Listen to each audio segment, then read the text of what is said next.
Anson Dorrance, right? Legendary coach from Incredible. North Carolina, and he's got a very long section. We did an interview and incredible stuff in there, and he talks about where like their highest award that he has is not the MVP, right? It's the award for character, right? And I think just when you hear that stuff from like for him, he won 21 national championships, gold medals, right? 1,000 Right. games or whatever.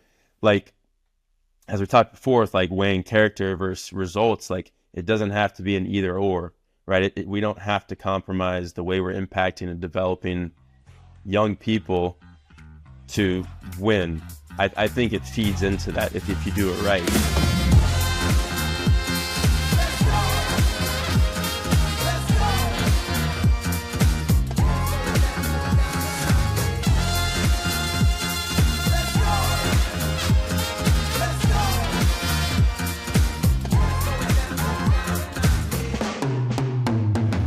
Hey, welcome to another Coaching You podcast with the coach, Brendan Suhr, presented by Noah Basketball. I'll tell you what, every now and then I come across a terrific book or, talk to an author of something that I've read or participated in with that author, whether it be John Gordon or different people. And early last year, I did about an hour or so interview with John Bloom, who is a strength and conditioning coach by background. And he was on a project, and Kevin Eastman, my former partner in Coaching You, phenomenal coach, recommended me for someone to talk to. The book is called Strength in Numbers.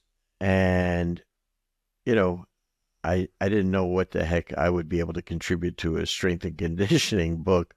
But as he explained to me, he decided the project expanded to coaches in all sports, head coaches, assistant coaches, strength and conditioning coaches. It really became a coaching book and really an encyclopedia of coaching. I've always been a big advocate that coaching is something that we don't teach in colleges. I don't know many places that give a valid degree in coaching, and certainly one that goes through the test of time of all the things you're going to experience as a coach, no matter what the sport. And so that's why we formed Coaching You years ago. It was to really educate people on coaching, and it's an ongoing process. Well, John Bloom had a unique structure that he was going to send emails to coaches and answer 12 questions, or for those of us that don't write well, we asked to do Zooms or telephone interviews. I was one of those. I raised my hand, and I was so intrigued by John and his questions, the depth of them, and it really made me vulnerable to answer this on questions that I kind of was unconsciously competent about for years. And I recommend this to you to do as a project for yourself, to answer these 12 questions yourself to grow and get better. And one of my biggest harps of complaints about coaches is that we want our players to be coachable. We want them to develop and everything, but we're not vulnerable and aware enough, humble enough to say, who's coaching us? How am I supposed to get better? We want our players to get better in the offseason. This is a book that's going to help you get better. I guarantee it. So you want to go and you want to, first of all, listen to this podcast. You listen to John Bloom. He is incredible. The things he did, put this all together for us in an incredible, incredible book. And now he's going to allow you to read it and just get better. So I think after this quick timeout from our partners, you're going to listen to John Bloom, who is unbelievable in his compilation of this, and just really, he even became a better coach, he told me, from doing this exercise. This amazing project that he entered into that took a couple of years to do. So after this timeout, we'll come back with John Bloom, and I think you're really going to enjoy this. Noah Basketball is our new presenting sponsor of our Coaching You podcast. Noah Basketball is a shot tracking and data company that has helped change how coaches and players perfect the game's most important skill, shooting. Noah is a data service provider that uses machine learning and the latest computer vision technology to provide real-time data and feedback to improve shooting accuracy and consistency for professional and amateur basketball players. Noah has now analyzed over 570 million shots from countless high school, hundreds of college teams, and 28 NBA franchises. The technology is simply amazing. Once the system has been installed, players will be able to get immediate feedback on their shooting arc, left and right positioning, depth, makes or misses, and makes the data available to players and coaches on your mobile device. For more information about how Noah can help your team, visit noahbasketball.com. Coaches, are you looking to take your game preparation to the next level? Then Fast Model Sports is the perfect coaching software for you. With FastDraw, build an organized library of plays and drills and create professional playbooks to share with your players and staff. You can also download over 9,500 free plays and drills from our playbank directly to your FastDraw account. Looking for a better way to build your scouting reports and want to include video? With FastScout, build custom scouting report templates to prepare your team best for each individual opponent. Plus, did you know with the latest updates from Fast Model Sports, you can now include video with your FastScout reports and share with your coaches and staff all within the FastScout mobile app. The combination of FastDraw and FastScout is by far the best way for you and your coaches to create winning game strategies and effectively communicate them to your team. Over 10,000 high school and youth coaches trust Fast Model Sports products to help their teams reach their goals. To order, go to fastmodelsports.com. Use code COACHINGU15 to get 15% off any FastDraw or FastScout products. Remember, go to fastmodelsports.com. Use code COACHINGU15 to get 15% off any FastDraw and FastScout products. As I mentioned in my intro, our guest today, John Bloom, who has written just an absolutely incredible coaching book called Strength in Numbers. And John, when you first asked me to participate in this book through our mutual friend Kevin Eastman, and I said absolutely, and I checked into your background. I said, what the heck is a strength and conditioning guy doing interviewing all these coaches for?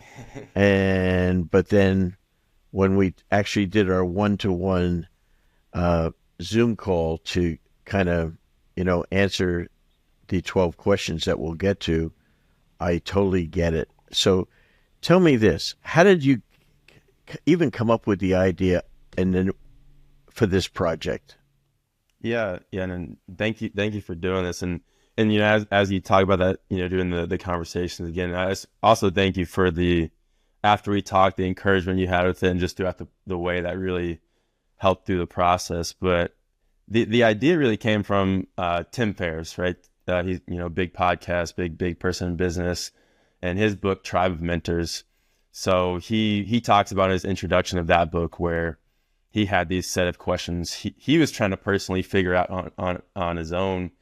And he's like, why am I making this hard? Like, let's just send these out to all the top people in the world, get their answers, and then bring them back. And then, he put all their answers into his book, and Tribe of Mentors, that's what it was. And it's a great book. And I'd read it before, and then I was rereading that intro where he really described that process. And I was like, why don't I do this for strength and conditioning coaches? And that's when I started, think, okay, like who would I want to ask? Like, who would be great for this? Who would want to do it? What would I want to ask them and put into this? What would be helpful for people? And just as I think a couple of days I was thinking about that stuff, and it was like, this should not just be for strength coaches, right? It should be for, it should reach wider than just that. It should be for all types of coaches, because, I think just seeing things from different perspectives, different lenses is huge for coaching, and not kind of getting just stuck in our own silos. So, having, people like yourself in basketball, even at different levels of, high school, college, pro, but then, soccer, volleyball, football, and then different levels of strength coaches, and just having these different people in there, just giving their different perspectives based on their experiences, based on what they do, where they do it, on the same questions though, then allows, whoever's reading it, they get to see, okay, all these different viewpoints, and they may not connect or resonate with everybody. But I think what's unique though is that, okay, you've got all these top people that are doing so successful at what they're doing at whatever area they're in. And then there's a reason for that, and they may have gotten there a different way, but I think there's a lot of different connections that people can find in those processes of how those people and just the way they think, the way they, have values and just make decisions.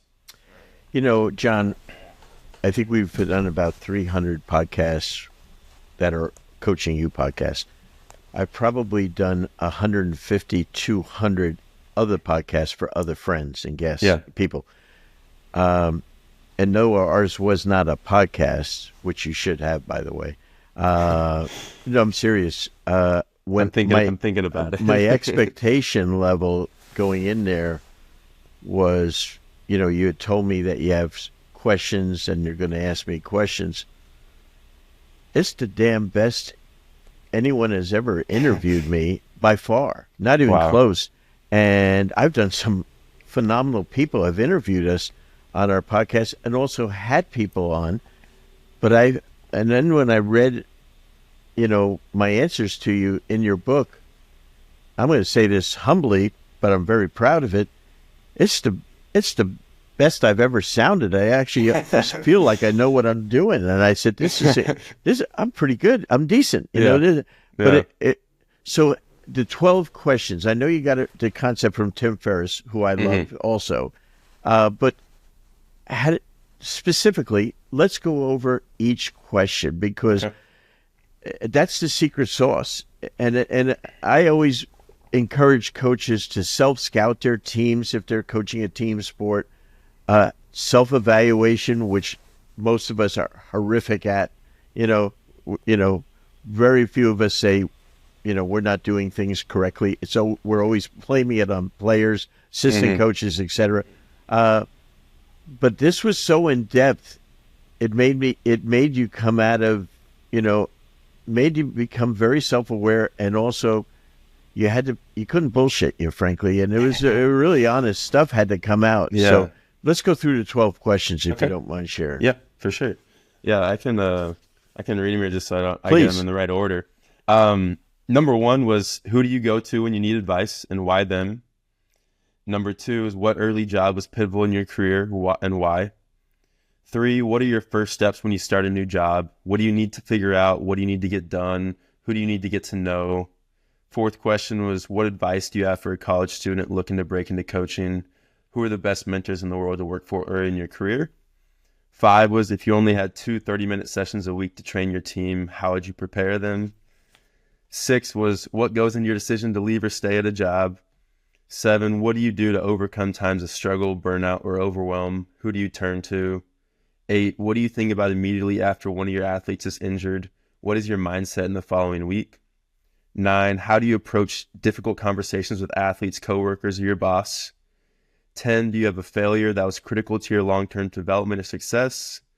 11, what traits or skills do your most successful athletes have in common? And then the last one was, what books or resources do you most often recommend to coaches? Okay, so after doing that and interviewing 108 people that we put in the book, what did you, there was a huge learning curve on your part.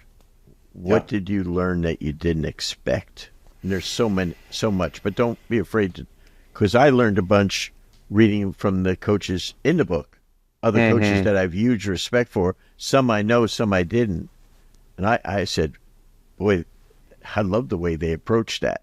What did you learn from those questions? Or if you had to ask questions, new ones or different ones, have you thought of any other ones?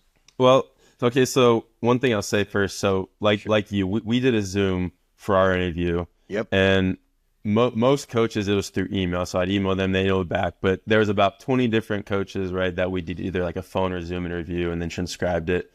So with those, I like for ours, there were some bonus questions we had that just based on the conversational style, add those in. And, I think we talked about it a little bit, and I started talking to some of the other coaches that we did these live conversations with. But I think I just got so, especially at the time I was asking these questions, I got so into the aspect of character skills and character development, and that aspect of athlete development, how it impacts people reaching their potential, and then also how it impacts just the dynamics of the team. Just because I was personally so into that at this time, I was asking those as I thinking about just, my team when I was at the Oral Roberts last year, and thinking about recruiting and NIL and the transfer portal. So I think I would include more of that if I was going to go back again. Okay. And really, especially and I asked a couple coaches this that we did live stuff, but in terms of recruiting or selecting players, how they're making those decisions and weighing between who those people are, their actual skill in their sport, and kind of those different factors, and how they're actually evaluating. Because we always want to say we want great people or this thing, but how do we actually know who we're bringing in, especially I think we talked about the condensed timeline of the transfer portal and NIL and everything. But now when it's you get out of the season, we're talking college basketball, and you got to recruit an entire new roster, and you're competing against everybody else in a couple of weeks, and everything just sped up. So how are we making sure we're finding the right people?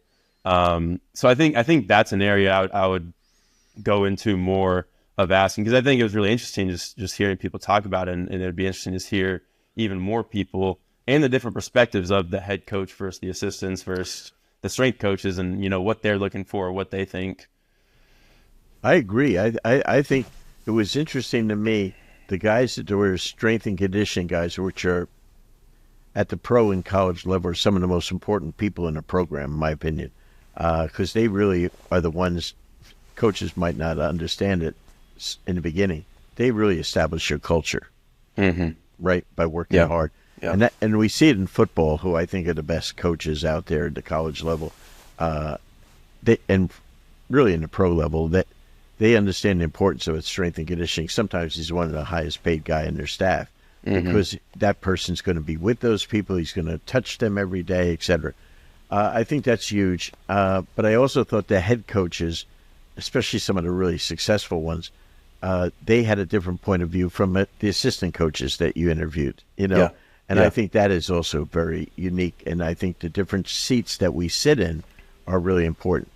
But I think one of the things that I took away from our talk, and also from reading the book, what coaching and everyone you interviewed as a coach, is that it's really become a leadership position.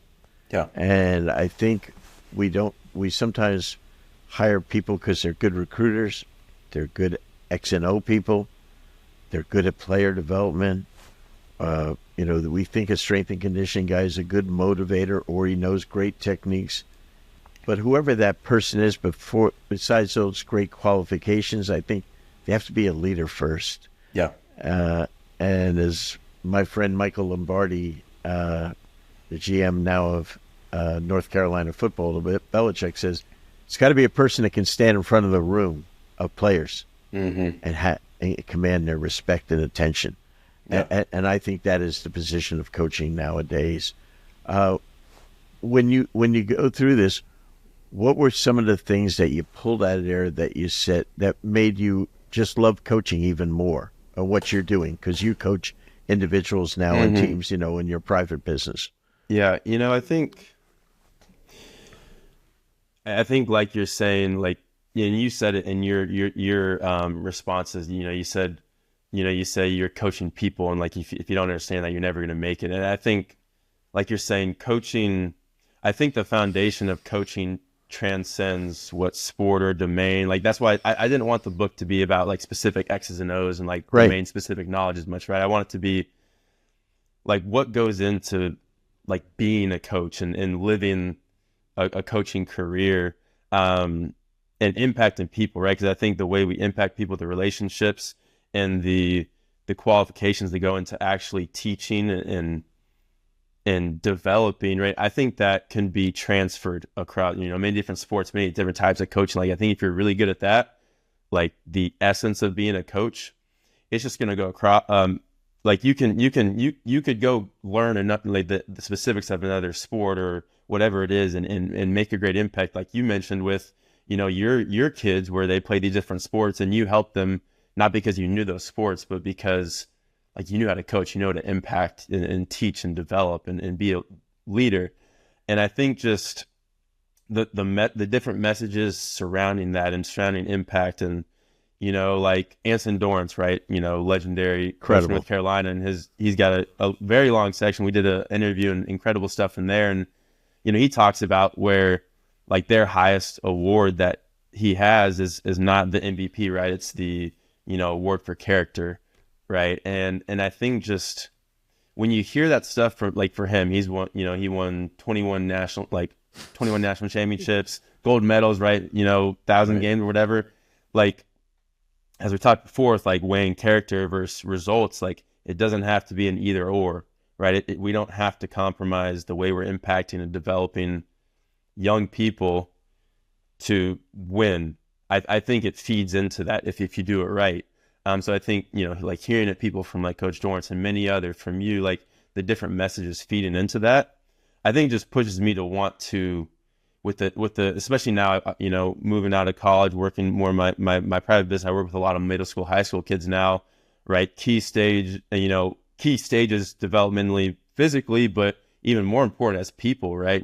I can really impact them, and I really want, like, on this stuff of their character development, their mindset, their ability to be leaders. Like I want to drive that stuff while making them better athletes, and I think that's just huge for them, and this book motivates me to do that at an even higher level. Yeah, so coaching you, we have a lot of private clients, college, pro, even high school coaches that we work with, on a one-to-one basis. And this is the time of year I love and I dread, because now the coaches that have had a bad season, a struggling season, all the calls center on, my players suck. We don't have good players. Yeah. I can't wait to get a new team, etc. And very little is on probably the most important part, which I heard Mick Cronin from UCLA say the other day. He said, I'm not worried about what a kid thinks of me when they're 18. I want them to come back to me at 28 and say, thank you. Yeah. Thank you for being hard on me and teaching me really the game of life, instead of just kissing my ass, to make me stay here or, whatever. He said, I think a coach is one of the few truth tellers in a person's life that, parents, I think right now, many of them are scared to tell their kids the truth. Right. Yeah. And so I think from your perspective, from a coaching perspective, you probably have learned so much from this exercise in writing this book, correct? Yeah, no doubt. I mean, that was, so as you go back, even when you asked me like the idea for doing this, when I first started, it was like, okay, like this is a cool idea. Like I'll get my friends to do it and put together like a PDF or something, and then, but like you're saying, I started reaching out to more people, getting more answers back to me, and reading it, and it was like, wow, like this is really impactful and impacting my decision making, like how I'm thinking. Yeah. And it got to a point where it's like, okay, like I want to do this right. Like I want to put this together in a real book instead of, just some PDF or something, because of the impact on me first, right? Like right. I think, like I try and communicate this in the book, but like this book is not about me. Like I'm not that old. Like I don't have that, like, I think I've done some good things coaching, but like I'm not anywhere close to the experience of like you. Like it's about the people that are in this and the wisdom they're having, and it impacted me just as much as probably anybody. Just pouring over it, just getting to read it is incredible. Hearing the wisdom and experience from all these coaches. Yeah, 108 consultants that were were really coaching you.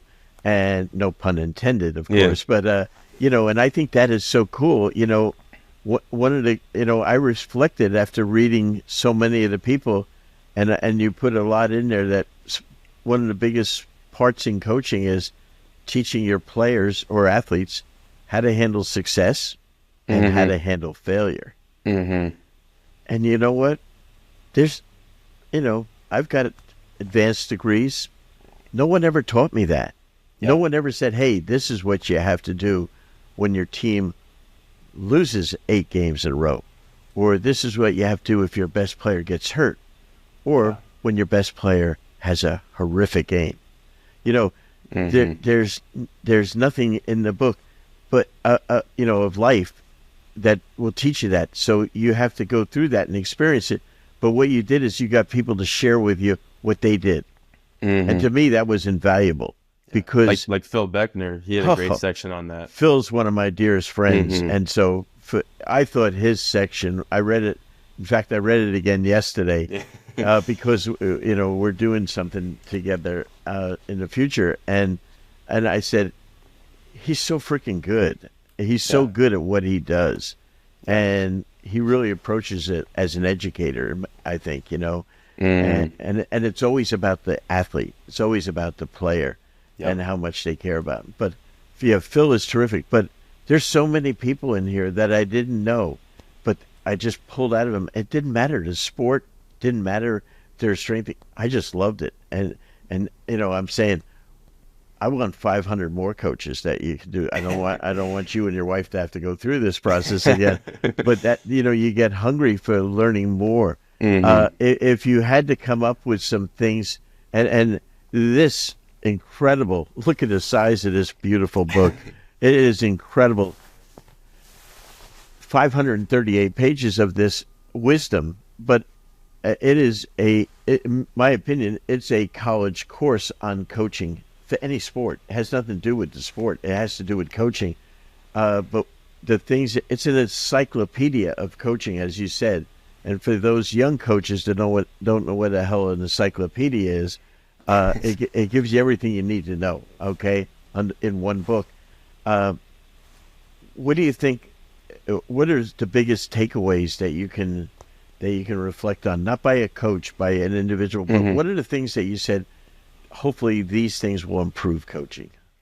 Well, I think one of the things that was most impactful for me, if we hone in on the question of like how do you overcome burnout, struggle, overwhelm, and as you're talking about teaching athletes about failure and success, I think that was really important for teaching coaches about failure and even the question of failure. So kind of combining the failures in your career, but also the burnout, struggle, overwhelm, and really just the hard time. Right, there's going to be hard times associated with coaching. Right, you're not going to win all the games. Like personal life, there's going to be hard times.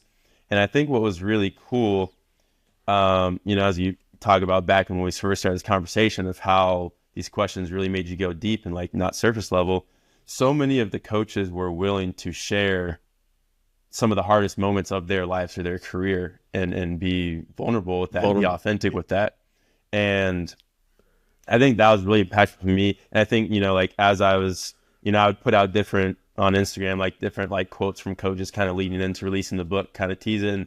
Whenever like I would put a quote usually about those questions, like those would get the most engagement, the most people resonating with them. I think just because sometimes maybe it's like we feel like as coaches we need to internalize that, and we got to be strong for both our athletes, but also just in the position we feel like we don't want to show weakness or but I think with all these top coaches, especially the ones at the very top of what they're doing, that have so much experience and wisdom, and them talking about these super hard times and when they've struggled and how they've gotten through it, and even how they then struggle again. I think then for the younger coaches especially, they see that and they're like, okay, like I don't have, like, it's easy to look at these top coaches and think they're perfect and they've got it all figured out, but then they can see, oh, like they still have struggles too, like they're still dealing with this stuff even at this point in their career. Like I don't have to be perfect, I don't have to internalize this, right? I can deal with it, talk with other people, and find ways to get over this while understanding like this might be part of it, but here's some strategies to deal with it, and it's not just me alone doing it. I think one of the things that all the years of coaching and all the coaches that we coach at Coaching You, one of the things I've learned is you got to have empathy to the people that you coach, whether it be the players or in my case, the coaches, but also encouragement. Mm-hmm. I think one of the things that I've really seen is that how coaches, after a loss, they just go south real quick mentally. Yeah. And there's got to be someone there to pick them up. Someone. If it's not someone on their staff, they better have someone, or else they stay down there.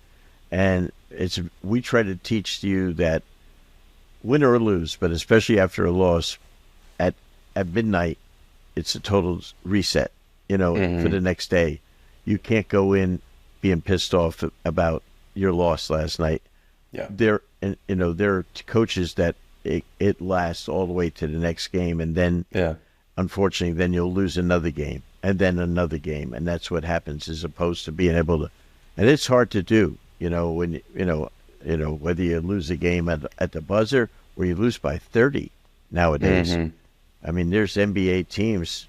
One of the best young coaches in the NBA is Charles Lee from Charlotte Hornets. In 1 week, he beat the Lakers in L.A. Luka Doncic's first game, and in a span of 4 days, he lost by 51 and 42 points. Wow! And this guy was on the Celtics World Championship team as the top assistant last year. That's what can happen in this business. Now, he is a star coach. So, the players, obviously, he's got players hurt and stuff, but that's what happens. So you got to get picked up because someone has to help you. I'm telling you he's a star, but I guarantee when he loses by 51, he doesn't feel like one, right? Mm-hmm. Mm-hmm. And so I think it's so important. We always say, who's coaching the coaches? Yeah. We know the coach is coaching the players, but who's coaching them? Because you can either really get better, or you can go south during the season. Even if you're winning a lot of games, you can still not progress. You start to feel yourself a lot and feel that the reason you're winning is because of you, not because of your great players that you have. And I just think that, I think people in your community, I would love to know the inside story of Ohio State with Ryan Day, where the guy has the most traumatic loss of the season against Michigan. Everyone in the community wants him out, but he and his players and staff, and I guarantee his strength coach was a huge part of it, rallied those guys to come and win a national championship. I'd love to know. It's a movie, really, in my opinion. And what a coaching job to be able to do that. But this book, my friend, is so valuable. It's such a great work. And my only thing, John, is that you need to continue to promote this because you have 108 lessons in here from people. You should have a podcast, a newsletter, whatever you can do, of constantly reaching out to maybe the guys that you didn't have in the book, but others that can keep this alive, because it is Strength in Numbers. It's a great title. Yeah. It's a great, great title. Thank you. Any other thoughts about it? And again, I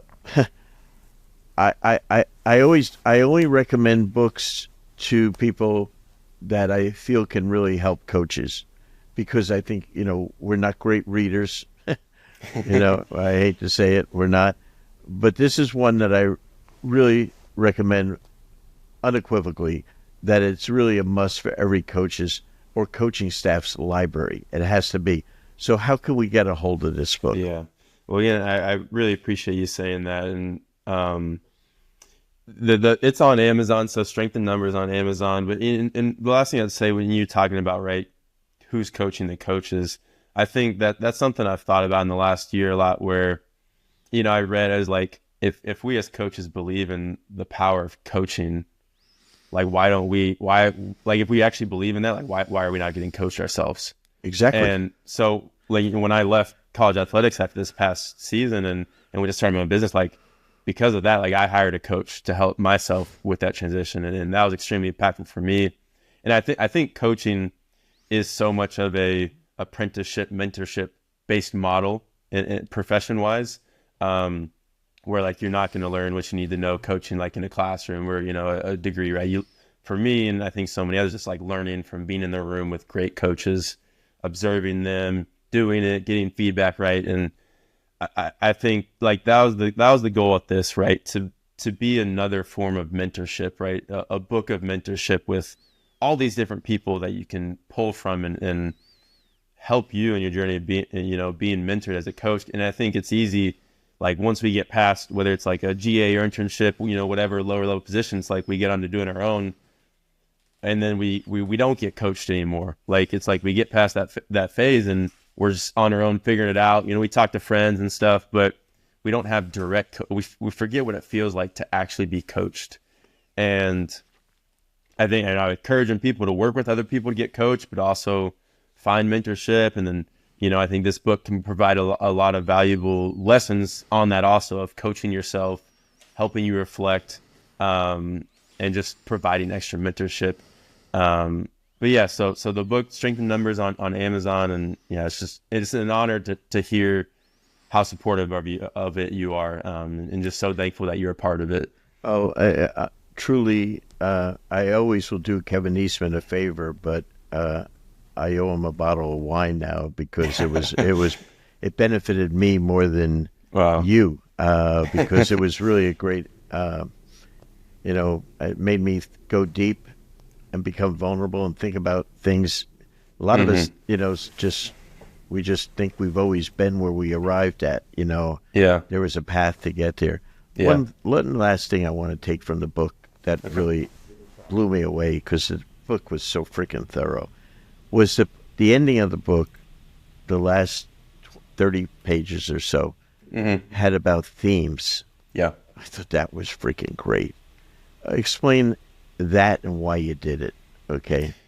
Yeah, so basically for the themes, for each question I put together themes, you know, what were the things that kept popping up from all these top coaches, right? And where kind of people settled. And I think one, just to create a kind of a reference of like, what are the most mentioned things, and how can I kind of craft them together into a section, and maybe some guidelines or advice through those different themes.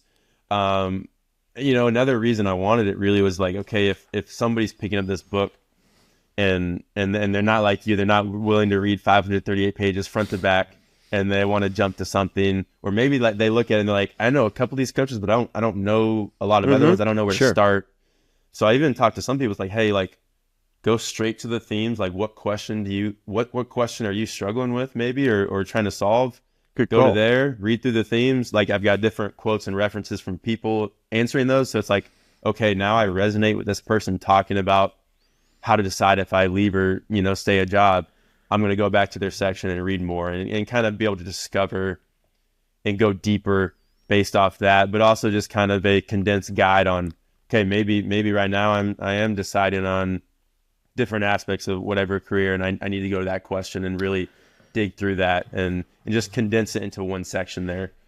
This is really good, John, for the young coaches, because young coaches want to skip steps. They want to all of a sudden microwave their future and just say, oh, look, I became a coach. It took me only 1 week, 1 year, etc. So this is good for them. But that's my New Jersey sarcasm. I'm sorry. Eastman and I share that. But I'm so proud of you, man. And this is so great. And again, you know, for those coaches that are going to finish their season soon, for those coaches that are going to have a long summer, okay, this should be the only book you read this summer, because it'll take you all summer to finish it, okay, if you read it at the pace I do. But trust me, you will write John Bloom a letter thanking him, and you'll send me a text saying, for once you were right. John, thanks so much, brother. I really appreciate it. Thank you, Coach. That really means a lot. Big thank you to John Bloom. I'm telling you, Strength in Numbers, great project. Got to read it. Must reading for all coaches and your assistants. You want to give a gift to someone? Give them this. Incredible. Strength in Numbers, terrific book. Amazon, well priced for you guys to invest in to get better. I loved it, and I was thrilled and honored and humbled to participate in this project. Now listen, March Madness is upon us. Look for two things. coming from us from Coaching You. The opening of our registration for Coaching You Live in Vegas in July, our Coaching You Live 2025 in Vegas is incredible. The lineup we're going to have, absolutely spectacular. It's the best clinic of the year anywhere in the country because of all NBA, G League coaches, people that are really teaching the game at a super high level. Also, a discount for March Madness for our Coaching You Plus app. This is an opportunity for you to invest in your future of continuous coaching. Every clinic that we've ever done, every clinic in the future, it's all on this app. So you're going to be able to get this at an amazingly low monthly or yearly price that is within everyone's budget. If you're a coach, I highly recommend that you get this. 500 coaches are on here to study and learn from. That's all I'm going to say. So this is two things that you're going to look forward to. Go to coachingyoulive.com and you'll find any more info that you might need on it. Until next week, this is the coach, Brendan Suhr.